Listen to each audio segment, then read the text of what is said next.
A República de Platão. Sócrates. Glauco.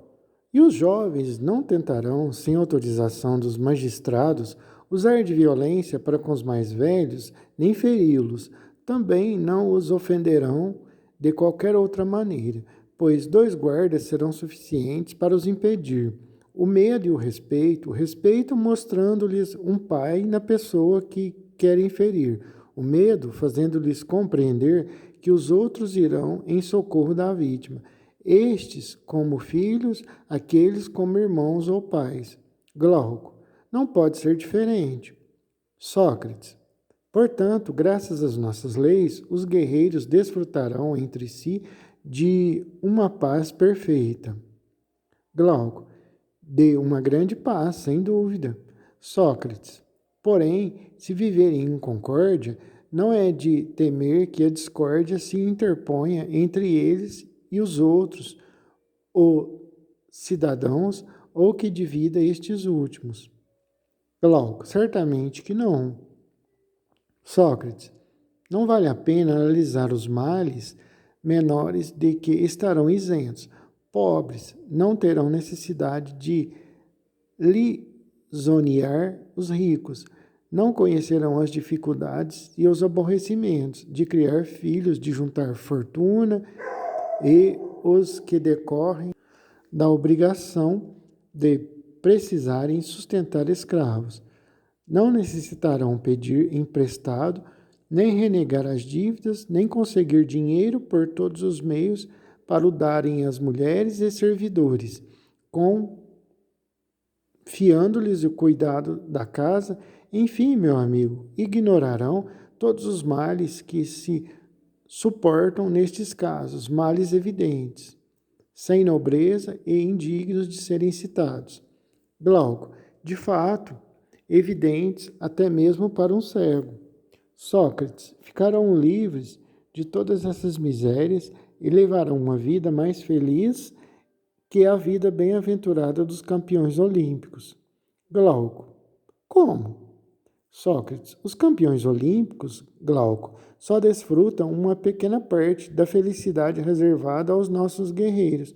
A vitória destes é mais bela e a sorte que o Estado lhes assegura. Mais perfeita a sua vitória é a salvação de toda a cidade, e como laurel recebem eles e os seus filhos o alimento e tudo o que é necessário à existência. Enquanto viverem, a cidade confere-lhes privilégios e depois da morte terão uma sepultura digna deles. Glauco. São belíssimas recompensas. Sócrates. Lembra-te de que alguém nos censurou há pouco por desprezarmos a felicidade dos nossos guerreiros, os quais, podendo possuir todos os bens dos outros cidadãos, não possuíam nada de seu? Responderemos, penso eu, que voltando a analisar essa censura, se surgisse a oportunidade, que de momento pretendíamos formar guerreiros autênticos, tomar a cidade tão feliz quanto possível e não proporcionar a felicidade a apenas uma das classes que a compõem. Glauco. Lembro-me disso, Sócrates. Sócrates. Agora que a vida dos guerreiros nos parece mais agradável e melhor do que a dos campeões olímpicos, poderemos considerá-la sobre qualquer aspecto comparável à vida dos sapateiros, dos outros artesãos ou dos agricultores? Glauco. Creio que não. Sócrates. Convém repetir aqui o que então dizia. Se o guerreiro buscar uma felicidade que faça dele algo diferente de um guerreiro, se sua condição modesta, porém estável, que é, julgamos nós, a melhor, não lhe basta. Se uma opinião louca, infantil, o levar por dispor do poder a apoderar-se de tudo na cidade, saberá quanta verdadeira sabedoria demonstrou Hesíodo ao dizer que a metade é mais que o todo. Glauco. Se quiser crer em mim, manter-se-á na sua condição. Sócrates. Então, aprovas que haja comunidade entre mulheres e homens, tal como a propusemos no que concerne à educação aos filhos e à proteção dos outros cidadãos? Admites que as mulheres que fiquem na cidade, quer partam para a guerra, devem entrar de guarda com homens, caçar com eles, como fazem as fêmeas dos cães, e unir-se tão completamente quanto possível a todos os seus trabalhos, que assim agirão de acordo e não contrariamente à natureza das relações entre fêmea e macho, na medida em que são feitos para viver em comum? Glauco: admito. Sócrates: só falta analisar se é possível estabelecer na raça humana a comunidade que existe nas outras raças e como é isso possível. Glauco: adiantaste-te, pois eu ia falar disso. Sócrates: a respeito da guerra, penso que é bem evidente como o farão. Glauco: como? Sócrates: é claro que farão em comum e se farão acompanhar dos filhos robustos, para que estes, como filhos dos artesãos, vejam o que necessitarão fazer quando atingirem a idade adulta. Além disso, a fim de que possam fornecer ajuda e serviço em tudo o que se refere à guerra e prestar assistência aos pais e às mães. Não notaste o que se faz nos ofícios e, por exemplo, quanto tempo os filhos de oleiros passam a ajudar e a ver trabalhar os seus pais antes de se pôr à obra? Glauco: é claro que notei. Sócrates: os artesãos devem ter mais cuidado que os guerreiros na formação dos seus filhos, pela experiência e tendo em vista o que convém fazer? Glauco: seria ridículo. Sócrates: por outro lado, todo animal luta mais corajosamente na presença da sua prole. Glauco: sim, mas existe o risco, Sócrates, de que, sofrendo um desses reveses que são frequentes na guerra, pereçam eles e os seus filhos, e o resto da cidade não possa recuperar-se de semelhante perda. Sócrates: tens razão, Glauco, mas acha que nosso primeiro dever seja jamais expô-los ao perigo? Glauco: de jeito nenhum. Sócrates: muito bem. Se precisam enfrentar o perigo, não é no caso em que o sucesso possa torná-los melhores? Glauco: sim, evidentemente. Sócrates: crês importa pouco que crianças destinadas a tornar-se guerreiras vejam ou não vejam o espetáculo da guerra e que o resultado não vale o risco? Glauco: não, ao contrário, isso interessa ao aspecto que referiste. Sócrates: agiremos então de forma que as crianças sejam espectadores dos combates, velando pela sua segurança, e tudo dará certo, não é assim? Sim, disse Glauco. Sócrates: em primeiro lugar, os seus pais não ignorarão quais são as expedições perigosas e quais não são.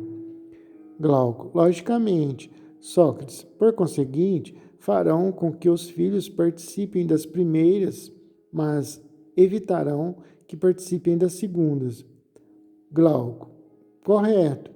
Sócrates: e não lhes darão por líderes os cidadãos mais medíocres, mas aqueles que a experiência e a idade tomam capazes de orientar e governar crianças. Glauco: sim, é o que convém. Sócrates: contudo, muitas vezes acontecem acidentes imprevistos. Glauco: naturalmente.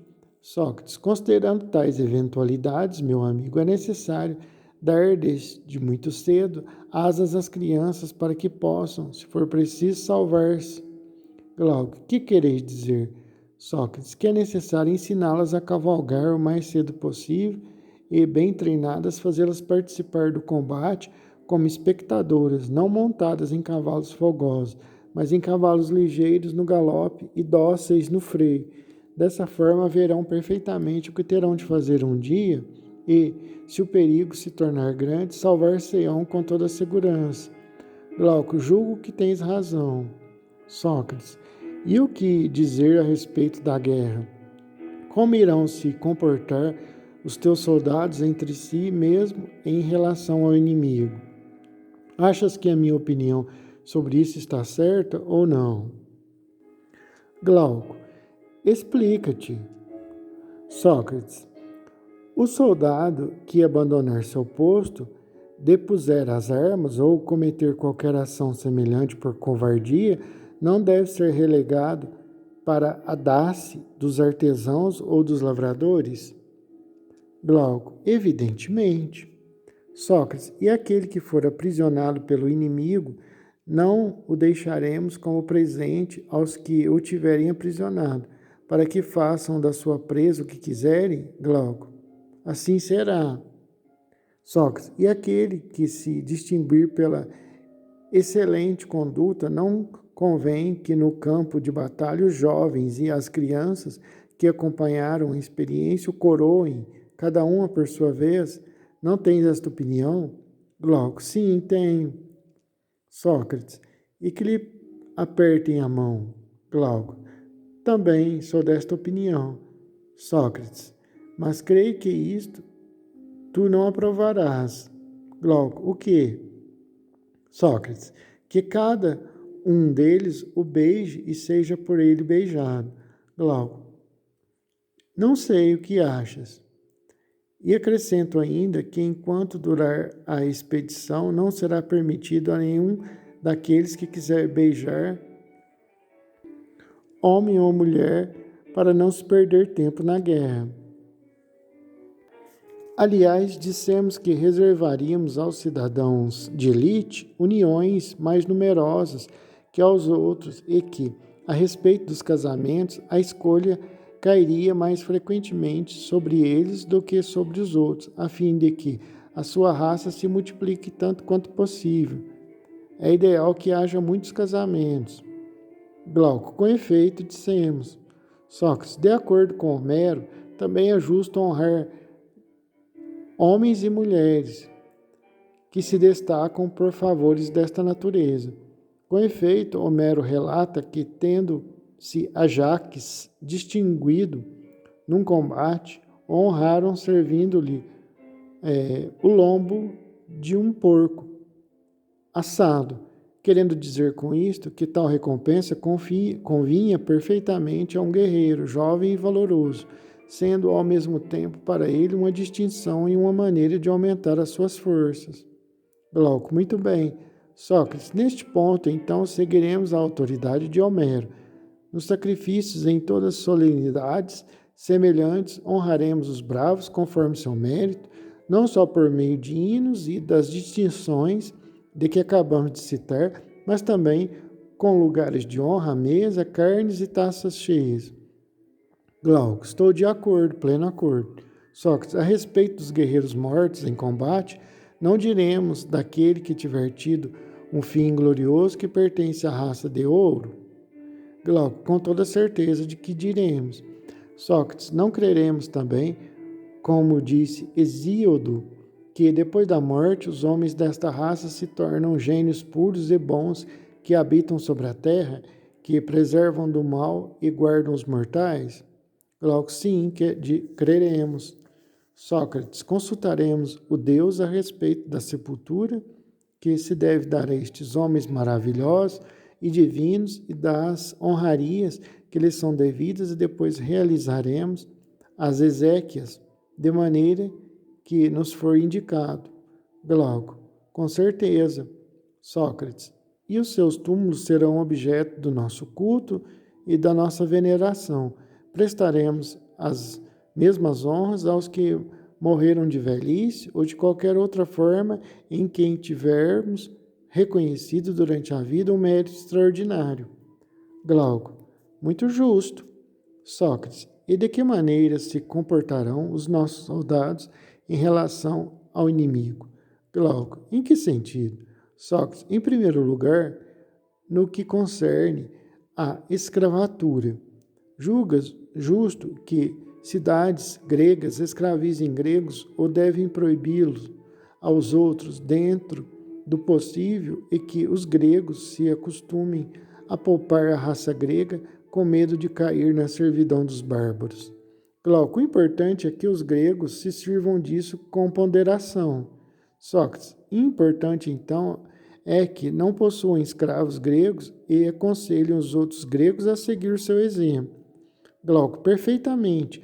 Assim dirigirão melhor as suas forças contra os bárbaros e evitarão de as dirigir contra si próprios. Sócrates, quer dizer que tirar dos mortos outros despojos além das anas depois da vitória será comportar-se com moderação?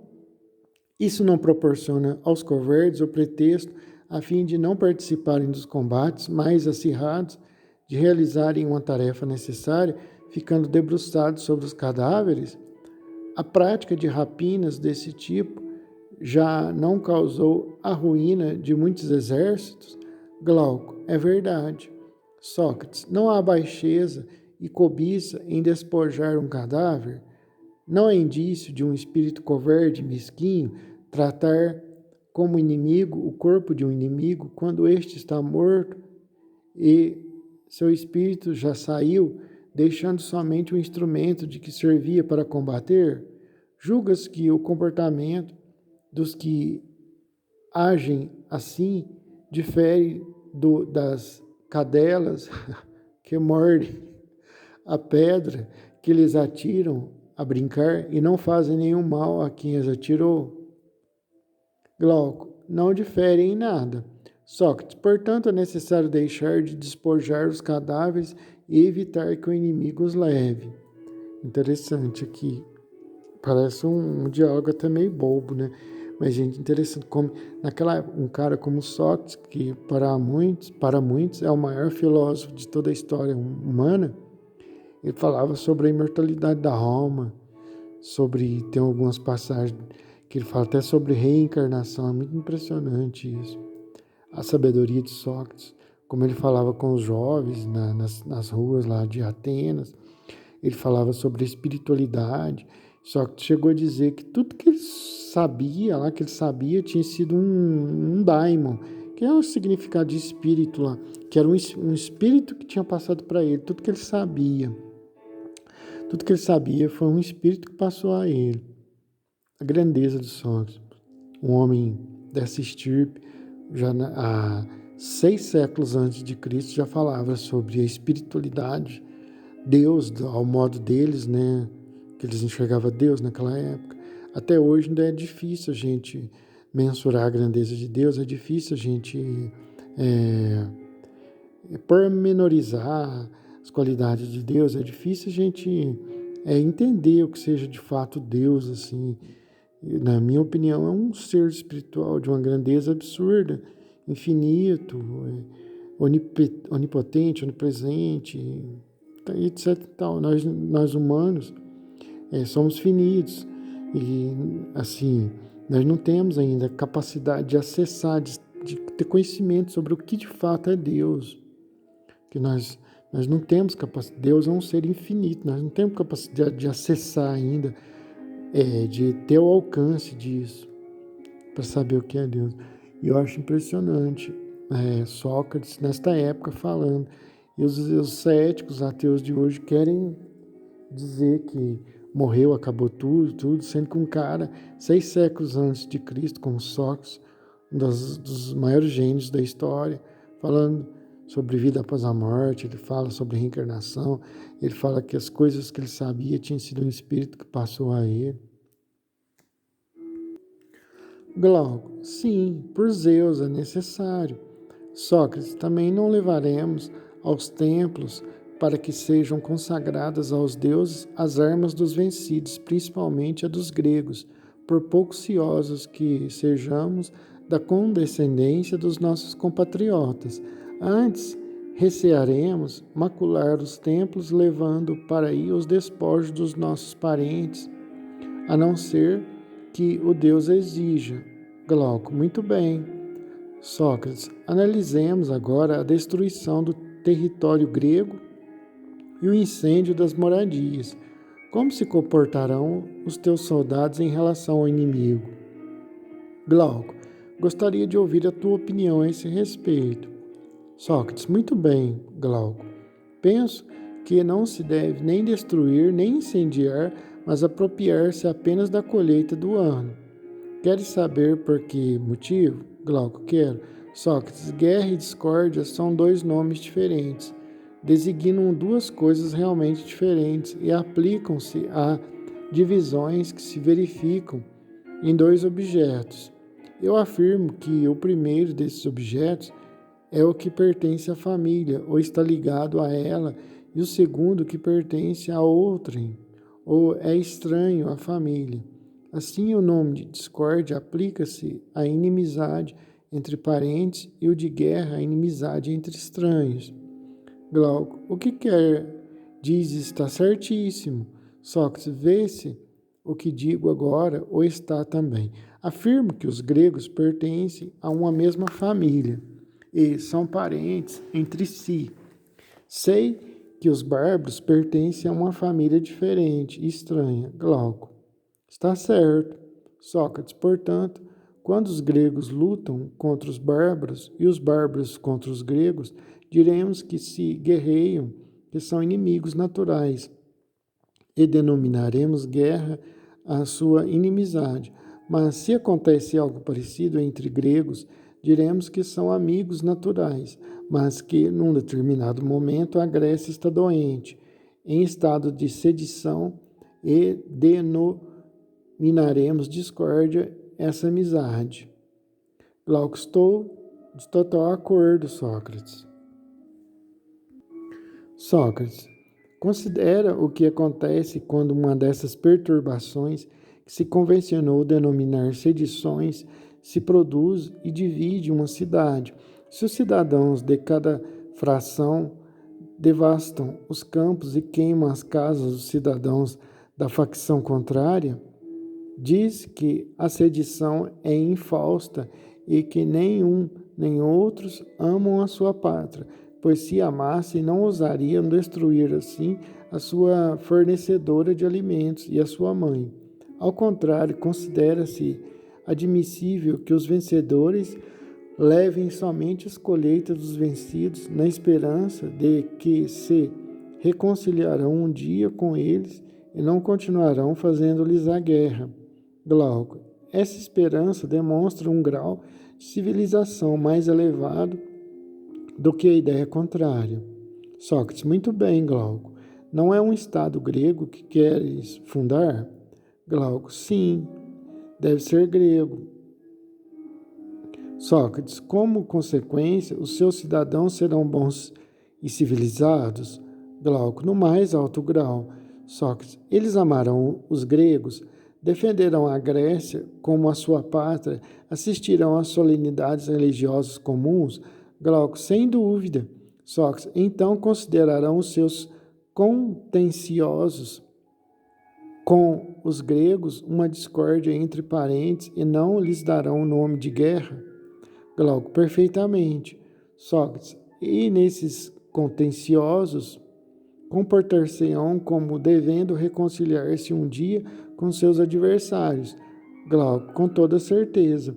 Sócrates, chamá-los-ão brandamente a razão e não lhes infligirão como castigo a escravatura e a destruição, sendo amigos que corrigem e não inimigos. Glauco, eu concordo. Sócrates, sendo gregos, não devastarão a Grécia e não queimarão as moradias. Não considerarão adversários todos os habitantes de uma cidade, homens, mulheres e crianças, mas apenas o pequeno número daqueles que são responsáveis pelo contencioso. Por conseguinte, e dado que a maioria dos cidadãos são seus amigos, recusar-se-ão devastar-lhes as terras e a destruir-lhes os lares. Finalmente, só prolongarão o contencioso até o momento em que os culpados tiverem sido obrigados pela palavra, tá complicado aqui para ler, que sofrem a receber o castigo merecido. Glauco, concordo contigo que os nossos cidadãos devam comportar-se dessa maneira em relação aos seus adversários e tratar os bárbaros como os gregos se tratam agora entre si. Sócrates, façamos então também uma lei que proíba os guerreiros de devastarem as terras e incendiarem as casas. Glauco, correto, e com certeza dará bons resultados, como as anteriores.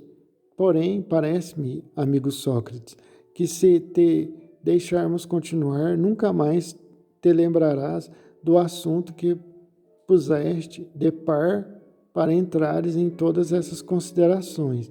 Isto é, se semelhante governo é possível e como é possível que ele foi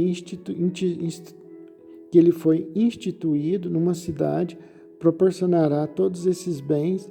Eu concordo contigo e citarei inclusive outras vantagens que tu omites. Os cidadãos lutarão tanto mais valorosamente contra o inimigo naquela medida em que jamais desertarão uns aos outros, conhecendo-se como irmãos, pais e filhos, e chamando-se por esses nomes.